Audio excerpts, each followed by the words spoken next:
Possibility means you have a chance. Passion opens the door to all possibilities. When I feel like anything's possible, I feel kind of giddy. I want to be an astronaut, an artist, an actress. To visit another country. All I need is a backpack and a pair of shoes, and I'll find a way. That I'm able to do anything I set my mind to. I've never felt like more things are possible than right now. In the right shoes, anything's possible. DSW, countless shoes at brag-worthy prices. Imagine the possibilities. All right, so you know how everyone always says Christmas Day is the NBA's day? Well, this year, the Lakers and the Warriors really took that to heart. Yeah, talk about a game. I mean, did you see that final score down to the wire? Oh, absolutely. Lakers 115, Warriors 113. We're talking a one-possession game. 1 second left on the clock. It was wild. I mean, just thinking about being at the Chase Center, watching that all go down, the energy. We're going to dive deep into all of that, all the key moments, what it means for both teams moving forward. And, you know, we've got some awesome articles to unpack, some Reuters snapshots, the whole 9 yards. You know, and I think what's most interesting is the story behind the story, right? Like on the surface, oh, wow, awesome Christmas game. Right, yeah. But there's a lot more going on, I think, under the surface. Totally, yeah. Some surprises for sure. Okay, so let's actually set the scene here. Lakers versus Warriors, Christmas Day 2024 at the Chase Center in San Francisco. Like we said, Lakers win 115 to 113. Yeah, so close. Unbelievably close. And I think it's even more interesting to kind of highlight this right off the bat, that the Lakers managed to pull this win off despite the fact that Anthony Davis was injured in the first quarter. Oh, absolutely. Big question mark right there. Like, how are they going to do this? Right. So, you know, when we talk about stepping up, right? Yeah. You have to talk about Austin Reeves. This was Huge game. a huge game for him. He was, you know, not just good, he was phenomenal. Oh, yeah. He ended the game with a triple-double. Are you ready for these stats? Lay it on me. 26 points, Wow. 10 rebounds, Okay. and 10 assists. Okay, now you're just showing off. I mean, those are some numbers. It's unbelievable. And not just that, he scored the game-winning layup with only 1 second left on the clock. Unbelievable. I mean, can you imagine? No, the pressure. Must have been insane. Yes. And the Warriors, they had just tied the game moments before, so he really had to come through in that clutch moment. Absolutely. And this was something I was thinking about too. You know, everyone's saying, oh, breakout game, breakout game. I don't know if it was a breakout game. I mean, obviously great game, but he was really stepping up and being a playmaker. And I think one of the articles kind of highlighted this too. It was saying that you could see him really focused on playmaking, especially with Davis out. Right. Makes sense. Yeah. He wasn't just scoring points. He was looking for his teammates. He was facilitating the offense and just making smart decisions, which under that kind of pressure is pretty incredible. Yeah. So I guess the question is, right, Yeah. is this a sign of things to come for Reeves? Or was this, you know, a one-time explosion kind of fueled by the Christmas Day energy, a special occasion?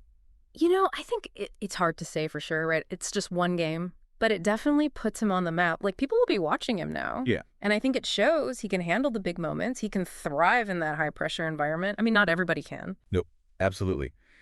And speaking of thriving in high-pressure environments, we have to talk about LeBron James, who was, as always, incredible on Christmas Day. LeBron on Christmas, always a good show. Yeah. It's like, what else would you expect? Obsessed. 31 points for LeBron, tied for the game high with 10 assists. So, you know, he was really dishing it out there. I mean, some people might say, like, if you compare it to his 2021 game, you know, the Christmas Day game against Brooklyn, which some people thought, oh, that was maybe a little lackluster for LeBron. But I think he kind of silenced those doubters this year. He always does. He was making plays all over the court. He was controlling the tempo.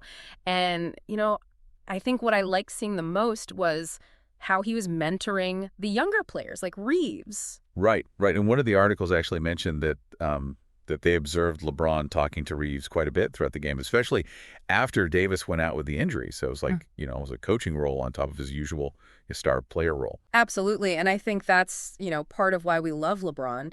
The leadership, the basketball IQ. I mean, the guy just understands the game at a different level. No, yeah, he sees things that, you know, the rest of us just don't. Yeah. Now, while Reeves and LeBron were, you know, shining for the Lakers, Steph Curry was putting on a show for the Warriors.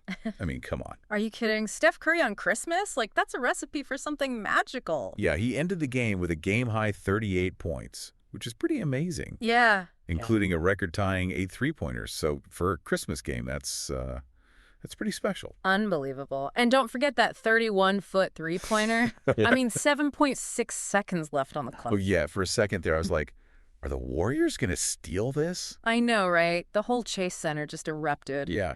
So I think, the question is, with Curry playing at that level, at such an incredible level, why couldn't the Warriors get the win?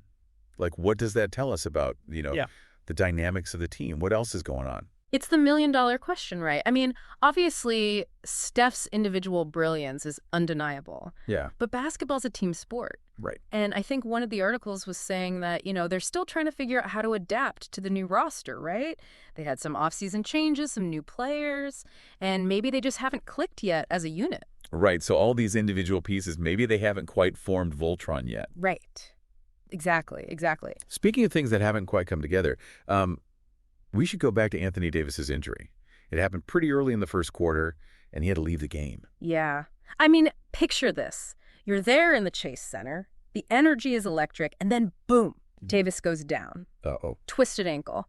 And instantly you're thinking, how are they going to cope without their star big man? Right. It's a huge blow. But what impressed me is that they didn't just survive, they kind of thrived for a lot of the game. Yeah, it really shows their resilience, Yeah. And their ability to adapt. And one of the articles was talking about how after Davis left, they really started relying on three-pointers, more fast breaks, and they were saying that Reeves played a huge part in making that transition happen. Interesting. So it wasn't just about replacing Davis, it was about shifting their entire game plan. Yeah, which is, I think, a testament to, like we said, the coaching staff, LeBron's leadership on the court. It's really impressive to watch. Yeah. It wasn't just about individual performances. This game was about the Lakers as a team overcoming that adversity. Yeah. So where does this leave our two teams, right?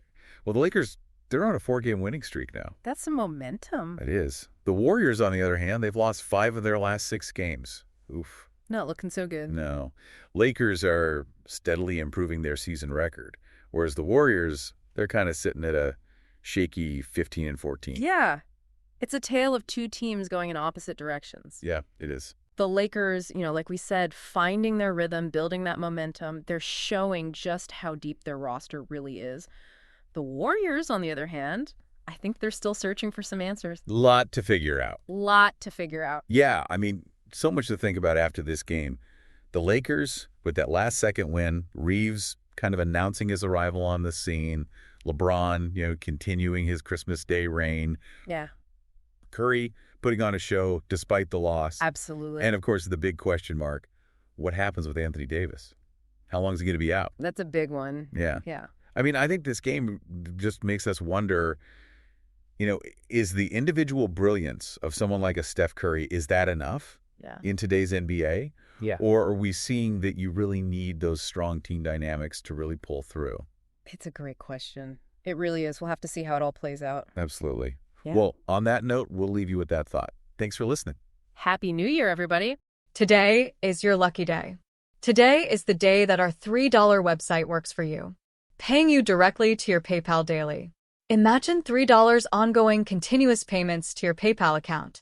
Imagine falling asleep and waking up to $300 in your PayPal account. How would this make you feel? How could this help you? What bills could you pay? What kind of fun could you have? What does that retirement look like now? All for a one-time payment of $3. This website is DFY done for you, fully built and completely hosted, and never stops collecting payments for you. You have spent $3 on coffee on a regular, but that coffee won't help you create multiple streams of income. Click the link below.